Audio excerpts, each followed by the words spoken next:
Growth doesn't happen by chance, it happens by choice. For Antonio, fitness has always been more than performance. It's about energy, confidence, and how you show up for yourself. But real progress comes with guidance, with discipline, with the right people pushing you forward. That's where your coach Kiman comes in, bringing together experienced coaches like Abhijit to deliver training that's personal, effective, and built around you. Because here, it's not just about getting better, it's about becoming stronger in every way. Welcome to Authentic, where real stories meet real hearts. This is your sanctuary. A space for truth, transformation, and tender conversations. Here, we unmask the pressure to perform and lean into who we really are. Whether you're searching, healing, or rising, we see you. You are allowed to look good, feel good, and leave this space feeling bold. So, take a breath, be still, and come home to you. This is Authentic. Thank you, Abby, so much for joining us for this interview again. Yes, thank you for having me here. Of course, and thank you so much for this morning session. Yeah, obviously. Really, You should have enjoyed it. Did you? I don't think so. What do you mean? Not the first class. You cannot enjoy the first class in tennis. Actually, I actually did. I would say probably I'm a pro at it now. I'm pushing it. Maybe that's called pickleball. You can learn that in a couple of classes, but not in tennis. Not in tennis. You're gonna be a lot of patient, and you have to be persistent, consistent. A lot of disciplinary works that helps you play the sport. Okay, that's fair. I mean, at least I tried. Yeah. All right, so my first question to you is, for someone like me who is new, who never played tennis before, what is the biggest misconceptions people have about the sport? So basically, when people go and play pickleball, it's more of a community thing. 4 people get into a court, they play. They can actually play that game well.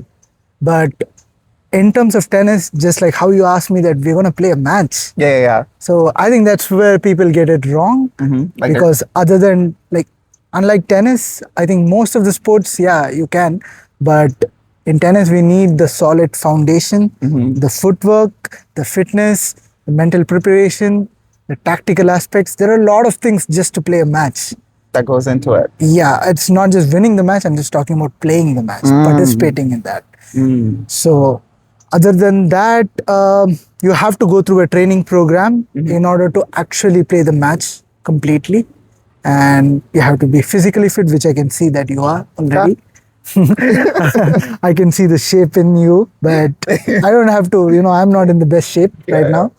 I think it's good that people think of it as an activity. It's not just a physical activity, it's also a lot of mental conditioning, how your left and right brain works with your alternating hands and legs. And I think that is what is really, really important, not for tennis players, all human beings. Okay. So the misconception is more purely centered around people thinking that they just come in at the start and that's it. We're going to play a game. But it's more you more have to focus on the foundational stuff, as you said before, the posture, the actual swinging of the racket, knowing exactly which foot, left brain, right brain, and actually knowing the mechanics of it. Yeah. This was actually like pretty basic. Let's say when I was a kid, I never had an iPad with me. I used to go around, we used to play cricket. I'm from India, so cricket, Yes. But I used to hate cricket because I love tennis. It's not like I hated it. It's like I would not prefer to play it. But still, with my friends, I always played cricket, football, all these games.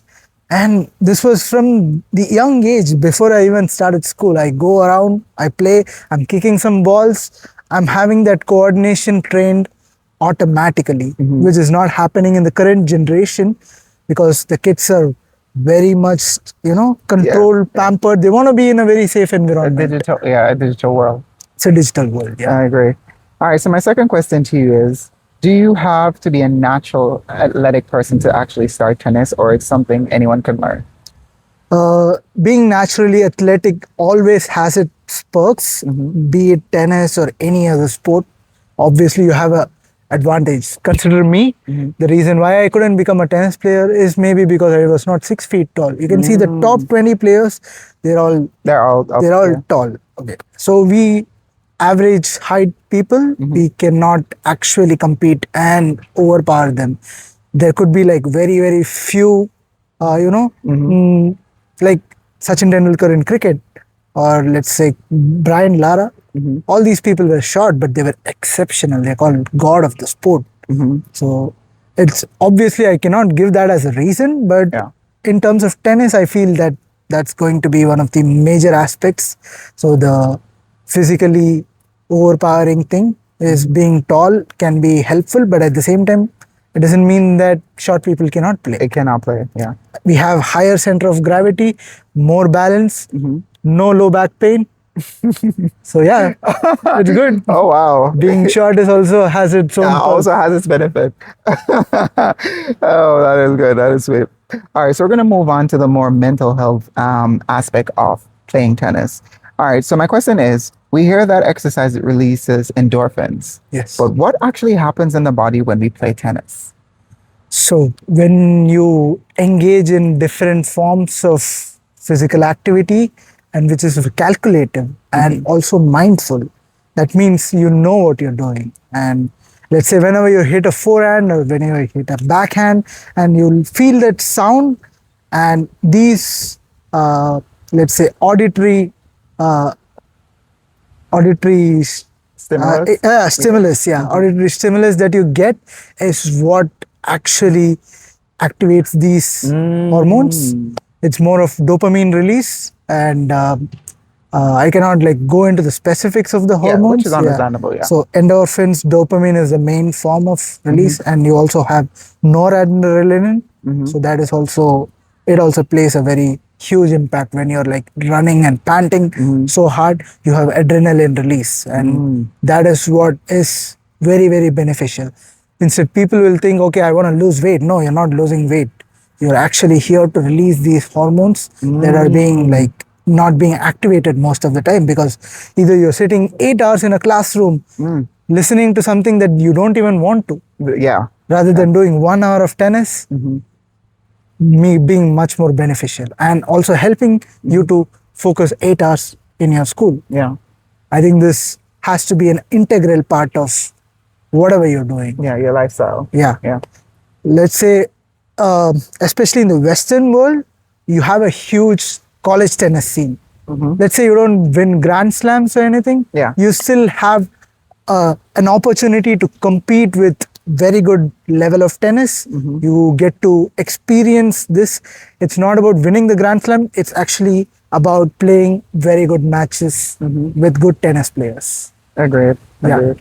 Agreed. It does have that benefit, as you would say, to activate those stimulus. And I would say it helps to regulate Yeah. all your systems. Yeah, it's Yeah. more of regulation. Of regulation. But we are not activating in this generation. Yeah. And that is why I wouldn't actually put into that word, you know. I agree with you. I agree. Everybody wants to be virtual. Yeah. Because I mean, you know, you Yeah. have VR glasses. No, you're like VR glasses Yeah. in the gym. But right? I'm still hoping we get AI coaches, we get AI glasses, so I can do a Yeah. lot more stuff with less effort. Yeah, it was. Yeah. I mean, but wouldn't you just become just like them too? Not exactly. With the rise of AI and all these technology, I think we have to be an integral part. Yes. It cannot be like, oh, I did all these things, now I make this generation also do these things. No, Yes. it's not going to Yes. work out like that. Let's say, take the kids off the screen. No, they are going to stay in the screen. That's how they're going to make their money in future. But instead of taking them to the court, you take the court to them. Not really. I'm not saying like that. Yeah, if they have a tennis court, that's what we do. Yeah. We do mobile coaching services. But at the same time, we also have VR tennis that has actually picked up a little bit in the last few years. You have a virtual feel of playing tennis, the timing and contact, and then you can apply it in the real world. That's going to help you a lot more, just like how we simulate the driving test and then you actually drive. And I think that is something that will help bridge the gap in learning the sport faster. I agree. Which is why I think technology is a very important integral aspect of the learning process. I don't think that we should stop from getting those modern technologies inside. And I think we should encourage that. I agree. And you mentioned a little bit about the coaching business. I want you to tell me a little bit more about that. Yeah. So the coaching business, let's say in Cayman, we have three major clubs. That's one is in the South Sound, the other is in the West Bay, and the Ritz-Carlton. So these are the three academies where you can go directly, get a coach, and get a lesson. And there are a few other companies that do exactly like what I do. They do mobile services. We basically either come to Kamana Bay, or if you have a tennis court in your society, we go there. I bring all my balls and equipments and everything. I set up the whole thing there. I do the classes for you so that you don't have to go anywhere to actually do. Let's say you have a busy schedule of coming back from school, having a tennis lesson, and then having to go for a music lesson or a dance lesson. You don't want to travel for the tennis lesson. Yeah, we bring it to you. And that is something your coach came and does it very well. But we are a very young startup. It's been since I came in April 2025. We started work from May, and it's been almost 9 months, 10 months. Yeah. So that's how young we are. But it has been a very good journey in terms of figuring out the off-season and on-season aspect to understand when they're actually focusing on getting into sport is mostly after the Christmas and New Year. But back in India, we don't actually have this as the, the major festival for us. We have different festivals, but I never lived in a Christian country, even though there is Christianity back in India. So this has been a very new perspective for me. Yeah. Nice. I love that. All right. Amazing. All right. So, I want to ask you a question still on the whole mental and endorphins aspect of tennis. I want to ask, is tennis more of a mental or physical sport? Let's say it's going to be, it goes hand in hand, your physical and your mental capacity. Some people can have higher mental capacity and low physical level. They can still perform well. And some people can have a higher physical level and a very low mental status, which is hindering them to actually improve. To transcend into the next level. And there are also technical and tactical aspects. So it's usually 4. We cannot just say it's physical and mental. It's technical, physical, mental, and tactical. Okay. When we go into, the professional tennis and advanced tennis.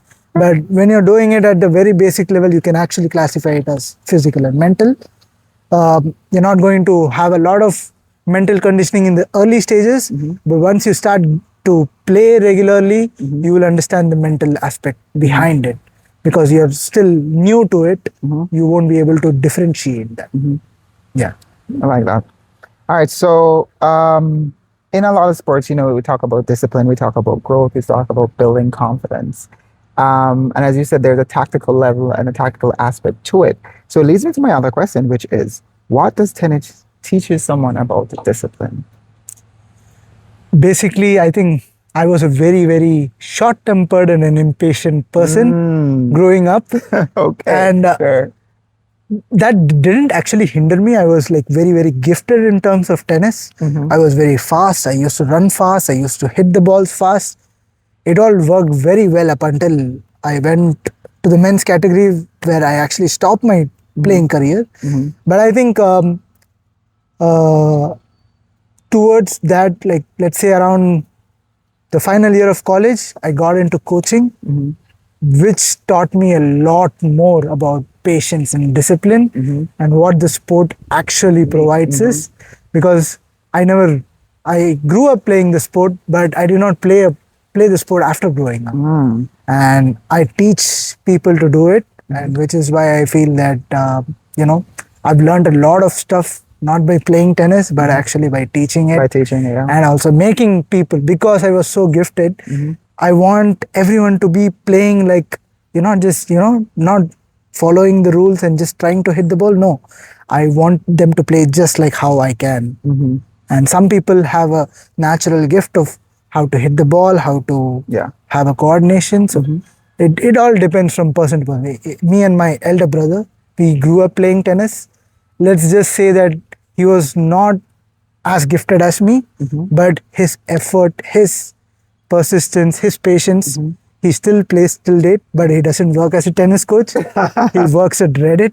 So it's just a very different world It's a that we whole live in. different- yeah. But at the same time, I think over the years, we still bond over tennis. Yes. And I think it's not just the sport that we are playing, it's more about building community, getting to know a lot of people, socializing.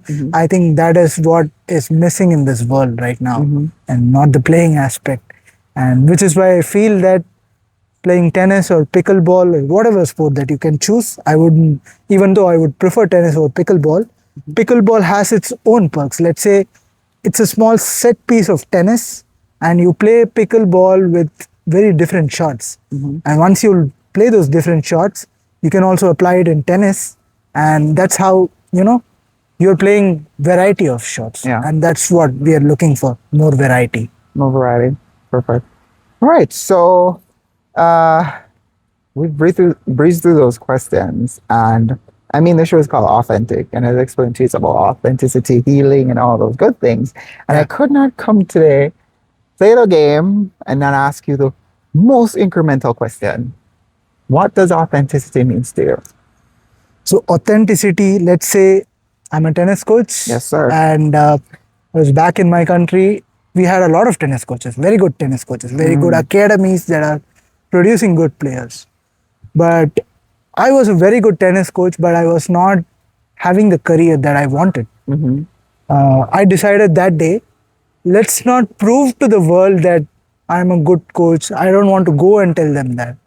Let's just prove it to the universe that's around us. Yes. I'm doing the best job that I can. And that is how I am here. Yeah. So it's been a long journey of just being authentic, being the best tennis coach, believing that I am the The best. version of you. Yes. Yeah. Yeah. And that has helped me achieve more heights rather than just pretending to do business Yeah. and make people sign up for classes. Yeah. Obviously, that's an aspect, Yes. but my company owner, Yes. Nino, Yes. has taken care of that responsibility so I can be the authentic tennis You coach. could just focus on the actual sport and doing what Yeah. you're good at. And it's not about numbers for me. That's amazing. I love that. And if I did the business, I would actually have to focus on the numbers. yeah, that's a different So I thing. have to be, yeah. I have to be focused on that. It's not about business for Yeah. me now. But if I'm doing it, it has to be in a different way. Yeah. But I feel that like we are progressing towards getting a couple of tennis courts and starting a business. But I still don't want to go back on these principles. I want to be more authentic, and especially I want people from Cayman to play tennis. Yeah. And that is what Your Coach Cayman is all about. It's not about people who already know how to play tennis and we make them better. No. We want to Encourage make people. who haven't touched this sport, Yeah. who haven't taken up a racket before, Yes. and we want to give them The the opportunity, access, yeah. because we don't have access to any of the tennis That courts. is correct. Let's say this is the only tennis course that is accessed by public, but it's still owned by the school. So we are not having the freedom to book it any time of the day you want. But we need to give that access, and that is what Your Coach Cayman is working consistently on that. I love it. You hear that, guys? Your coach came on. Check them out. All right, so we are approaching to the end of the interview, and before we get to the outro, I want to ask you this last question, which is, what are 1 to 2 habits from tennis that people could apply to their everyday lives? Okay, so this is a challenging one. Okay, let's just say I can start with breathing. Yeah. Everyone breathes, but Yeah. none of them breathe consciously. Involuntarily, yeah. Everyone is breathing it just like Yeah, that. just But we need, so let's say when you're hitting a forehand, you're exhaling with the shot.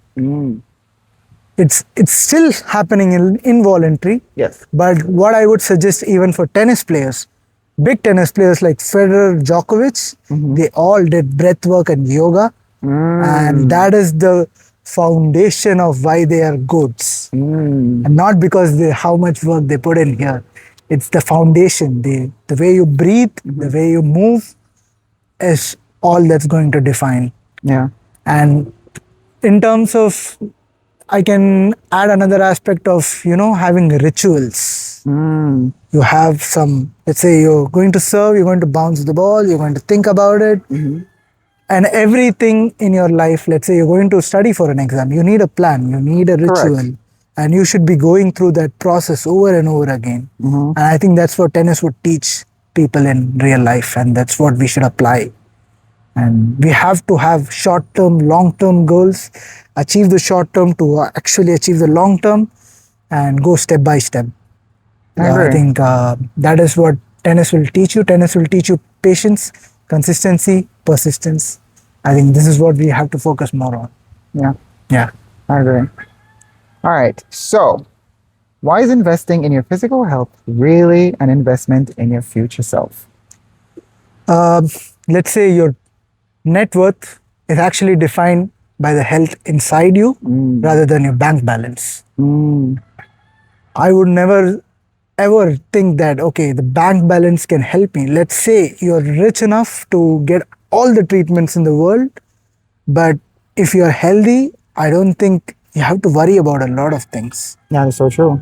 Everything Yeah. else will come eventually. And if you're healthy, you will attract money as well. Of course, abundance. Of course. Because as they say, so within is so without. So, Yeah. I agree with you. All right. So, my last and final question to you is I want you to finish this sentence. Tennis does, sorry, I want you to finish this question. Tennis doesn't just build dash, it builds dash. So, you're going to fill in. Tennis just doesn't build players, it actually builds human beings in a whole. All right, Nacho. That was Obviously, that was it's not too much. I think it's a stretch. I don't Okay. think every human should play tennis, but every human should try to play try to tennis. play tennis. All right. So I want you to tell I want you to look in the camera and Yeah. tell them if they want to check out, your coaching, they want to find you, they want to reach you. How do they Yeah. find you? So you can just go for yourcoachkman.com website, or you have to book the lessons through the contact number that I'm going to give it to Rayon, Yes. and he can pass it on to you. Perfect. And other than that, let's say if you have a home court, we come there and I give you the lesson. If not, we book this Kamana Bay court and you can come here and we have the lesson. Listen, really, Just like Rayan. yes, it was a really interesting experience for me. I must say that, and I'm really grateful and I appreciate it. And he made it very insightful. He made it very obviously easy to transition into it because it's my first time. Yeah. And I said I would say overall this experience was authentically approved, of course. Thank you. But Thank you. You're I'm welcome. authentic. Yeah. That's good to hear it from others. Yeah, definitely. You're doing a great job. Thank you. So I'd encourage you guys to come and check out Your Coach Came On. I will leave the link in the description below. And I will also highlight them on our Instagram post. So thank you guys so much for joining us for another episode of Authentic, the show where we speak about love, healing, and everything in between. And we are kicking off season 2 here in Cayman. Anyway, remember to stay authentic and stay true. Until next time, thanks for watching. Like, share, and subscribe for him. Thank you.